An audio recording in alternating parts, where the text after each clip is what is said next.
Luntiang Hapag. Kwento ni Teacher Tet.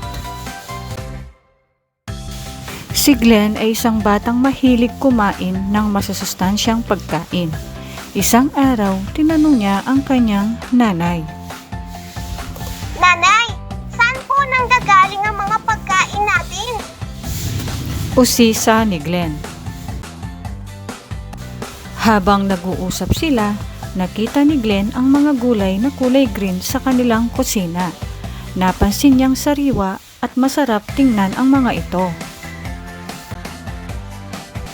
Ngumiti ang kanyang nanay at itinuro ang mga gulay sa mesa.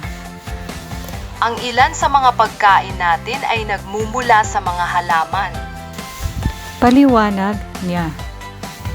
Halimbawa ang pipino, repolyo, sitaw, at pechay. Pagkatapos ay itinuro naman ng kanyang tatay ang isda at itlog. Mayroon ding mga pagkain na nagmumula sa mga hayop. Sabi niya. Ang isda ay mula sa dagat o ilog, habang ang itlog ay mula sa manok. Kaya pala iba-iba ang pinagmumulan ng ating pagkain. Masayang sabi ni Glenn. Kinabukasan, nagtanim si Glenn ng mga gulay sa bakuran. Tinulungan din niya ang kanyang lolo sa pag-aalaga ng mga manok.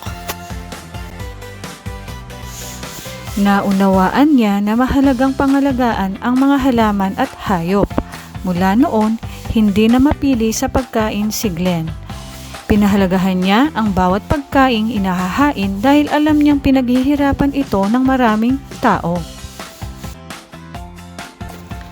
Tandaan mga bata, ang mga halaman at hayop ay mahalagang pinagkukunan ng pagkain.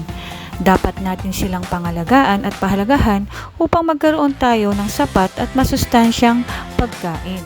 At dito nagtatapos ang ating kwento.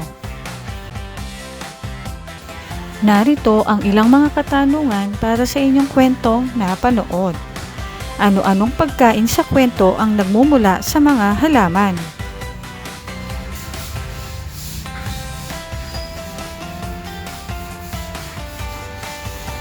Ano-anong pagkain ang nagmumula sa mga hayop?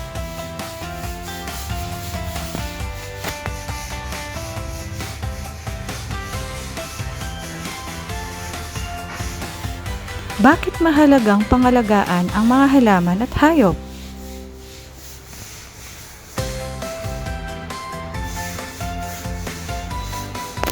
Paano ipinakita ni Glenn ang pagpapahalaga sa pinagmulan ng pagkain?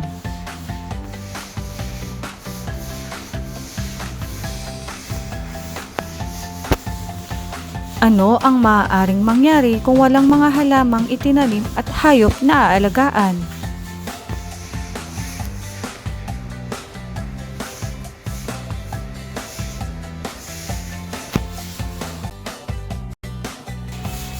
Hanapin ang mga kulay green o berde sa larawan.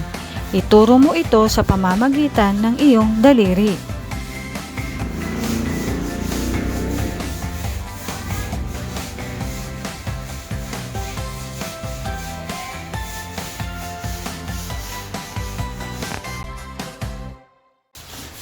Saan galing ang mga pagkain ito?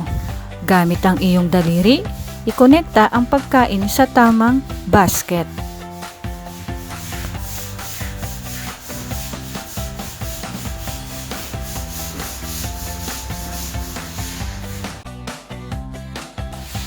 Ano ang unang pangyayari sa ating kwento? Ituro mo nga ito. Alin naman ang pangalawang pangyayari?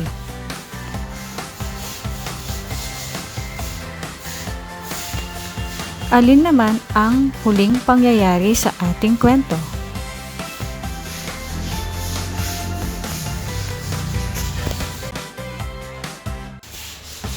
Alin sa mga larawan ang nagpapakita ng bakuran?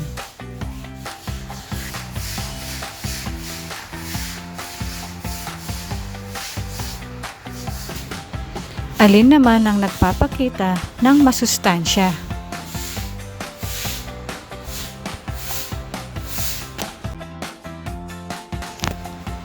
Ano kaya ang mangyayari kung walang mga halamang itatanim at hayop na aalagaan para sa pagkain?